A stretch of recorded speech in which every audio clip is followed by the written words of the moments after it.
صاحب سب سے پہلے آپ سے میں آغاز کرتا ہوں سہولت کاری، جیسا کہ میں نے آغاز میں کہا کہ سہولت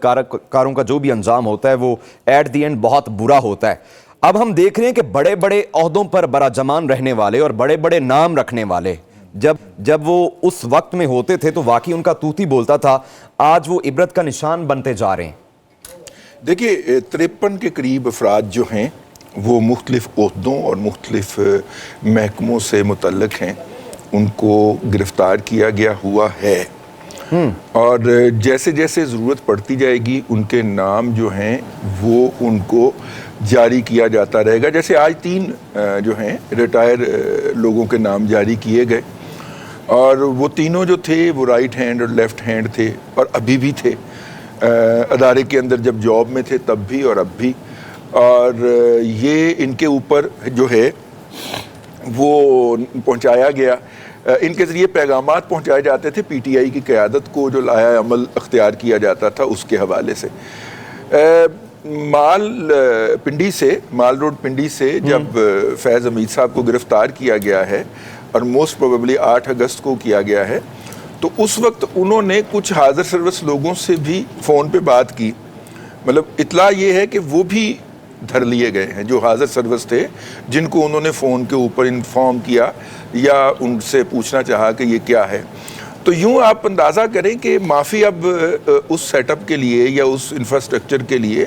جو ایک پیرلل انفراسٹرکچر کھڑا تھا اور اپنی پوری حشر سامانیوں کے ساتھ روب عمل تھا، اس کے لیے اب کوئی گنجائش نہیں ہے۔ ٹھیک ہے،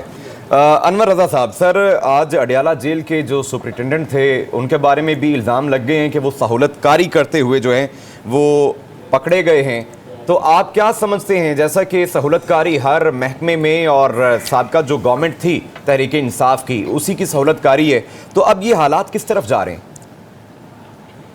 دیکھیے، آپ کو یاد ہوگا میں نے کہا تھا کہ فیض حمید صاحب کی گرفتاری کے بعد بہت سارے افراد جو ہیں وہ فوج کے اندر سے اور باہر سے گرفتار ہوں گے۔ اب 2 طرح کی گرفتاریاں ہو رہی ہیں، ایک تو پولیٹیکل لوگ جو ان کو فیسیلیٹیٹ کر رہے تھے وہ گرفتاریاں کی گئی ہیں، اور ایک وہ لوگ تھے جو میڈیکلی اور ان کو ٹیلی فونک جو سہولت کاری فراہم کر رہے تھے جیل کے اندر، وہ گرفتاریاں۔ یہ 2 طرح کے لوگ جو ہیں وہ گرفتار کیے جا رہے ہیں۔ اب دیکھنا یہ ہے کہ آپ دیکھیں کہ یہ انتہائی اقدام تھا پاک فوج کی طرف سے، کیونکہ یہ کوئی معمولی فیصلہ نہیں تھا کہ آپ اپنے سابق ڈی جی ISI کو اریسٹ کریں، لیفٹیننٹ جنرل کو، یہ راستہ کھل گیا ہے، اور فوج کا احتساب کا عمل آپ کو پتہ بڑا سخت ہے، کڑا ہے۔ اور یہ کیوں کر ہوا؟ اس لیے کہ آپ جب فوج کی جو ہیرارکی ہے، جو وہاں کا ڈسپلن ہے، کوئی بھی شخص فوج کے اندر اگر اس کو یا فوج کے باہر وائلیٹ کرے گا تو فوج اسی طرح ریئیکٹ کرے گی۔ یہ واضح پیغام آرمی چیف کی طرف سے ہے۔ آپ نے دیکھا 9 مئی کے واقعات سے متعلق بشرا بی بی اور بہت سارے ایسے ایلیمنٹس جو ہیں ان سے جو انویسٹیگیشن ہے، تفتیش کا عمل شروع ہو چکا ہے۔ حماد اظہر آج ریزائن کر چکے ہیں، اور کتنا خوبصورت ان کا انہوں نے ٹویٹ کیا کہ بانی PTI تک ان کی رسائی نہیں ہے، اس لیے وہ اپنے پارٹی کے عہدے سے ریزائن کر رہے ہیں۔ اب آپ دیکھیے گا آہستہ آہستہ مزید لوگ بھی پارٹی سے اور ان سے ڈس ایسوسیٹ ہوتے چلے جائیں گے۔ اس کی وجہ یہ ہے کہ 9 مئی کے واقعات کو پاک فوج بغاوت سمجھتی ہے، اور اسی وجہ سے فوج کے اندر بڑے پیمانے پر جو ہے وہ احتساب کا عمل شروع کیا گیا ہے۔ فوج کے باہر اگر آپ دیکھیں اداروں میں، عدالتوں میں، تو آپ نے دیکھا 9 مئی کے واقعات میں انوالو لوگ جو ہیں ان کے بارے میں بھی کیسز کو اب سپیڈی ٹرائل کیا جائے گا۔ اب یہ پیغام دینا تھا کہ جو